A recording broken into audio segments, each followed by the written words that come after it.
जय हिंद दोस्तों, स्वागत है आप सभी का आपके अपने YouTube चैनल पर।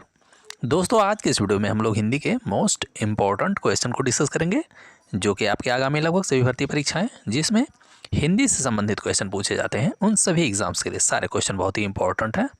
तो चलिए शुरू करेंगे इस वीडियो को। क्वेश्चन है, यह मोहन का भाई है, इस वाक्य में कौन सा कारक है? तो यहाँ पर ऑप्शन डी राइट हो जाएगा, संबंध कारक। हिंदी में कारक की अगर बात करेंगे तो कारक 8 प्रकार के होते हैं। बात करेंगे इस वाक्य की कि यह मोहन का भाई है, तो यहाँ पर मोहन का संबंध उसके भाई से और भाई का संबंध मोहन से। इस प्रकार इसमें जो का कारक चिन्ह है ये संबंध कारक चिन्ह है, इसलिए यहाँ पर संबंध कारक हो जाएगा। कर्ता कारक का चिन्ह होता है, कर्म कारक का चिन्ह को होता है। कारण की अगर बात करें तो से के द्वारा कारण कारक का चिन्ह होता है। चलेंगे अगले क्वेश्चन की तरफ।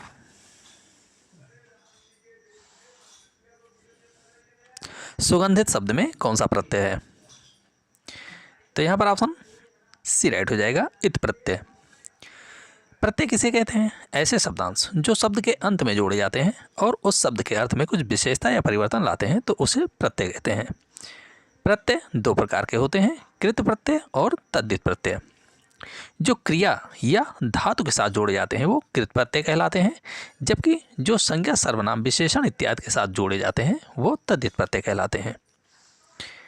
चलेंगे अगले क्वेश्चन की तरफ। निम्न में से तत्सम शब्द है। बात करें तत्सम शब्द की तो ऑप्शन ये राइट हो जाएगा, अम्लिका। ये तत्सम शब्द है। तत्सम शब्द कहते किसे हैं? ऐसे शब्द जो संस्कृत में प्रयोग होते हैं और बिना किसी परिवर्तन के साथ जब उनका प्रयोग हिंदी में होने लगता है तो उन शब्दों को तत्सम शब्द कहते हैं। अम्लिका ये तत्सम शब्द हो जाएगा। अगला क्वेश्चन,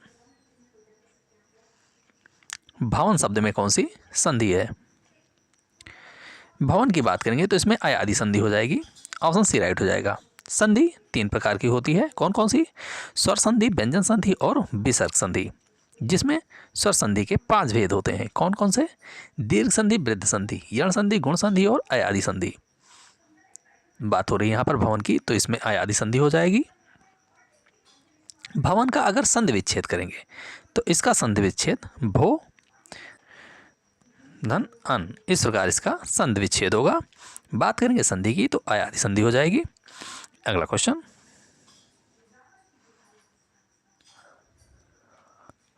पूजा घर शब्द में कौन सा समास है?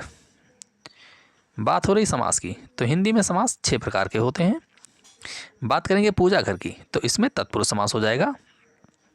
जिस समास में उत्तर पद प्रधान होता है वहाँ तत्पुरुष समास होता है। पूजा घर का अगर समास विग्रह करेंगे तो पूजा के लिए घर, इस प्रकार इसका समास होगा, जिसमें उत्तर पद प्रधान हो रहा है और इसका समास करने पर के लिए का लोप होता है। बात करें द्वंद्व समास की तो जिस समास में दोनों पद प्रधान होते हैं वहाँ द्वंद्व समास होता है। बात करें अव्ययी भाव समास की तो जिस समास में पूर्व पद प्रधान अव्यय या उपसर्ग हो वहाँ अव्ययी भाव समास होता है।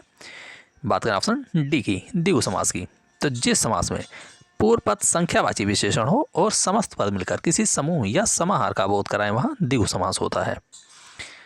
चलेंगे अगले क्वेश्चन की तरफ। राग दरबारी निम्न में से किसकी रचना है? राग दरबारी की अगर बात करेंगे तो ये श्रीलाल शुक्ल की रचना है। ऑप्शन बी राइट हो जाएगा। यहाँ पर शुक्ला नहीं, श्रीलाल शुक्ल होगा।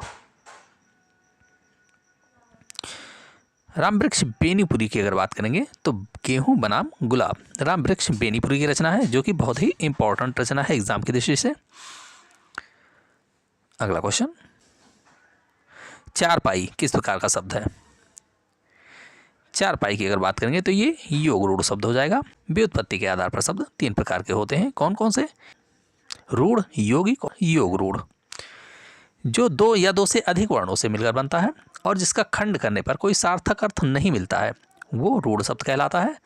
जो 2 सार्थक शब्दों से तो मिलकर बनता है लेकिन अन्य अर्थ नहीं प्रकट करता वो यौगिक शब्द होता है।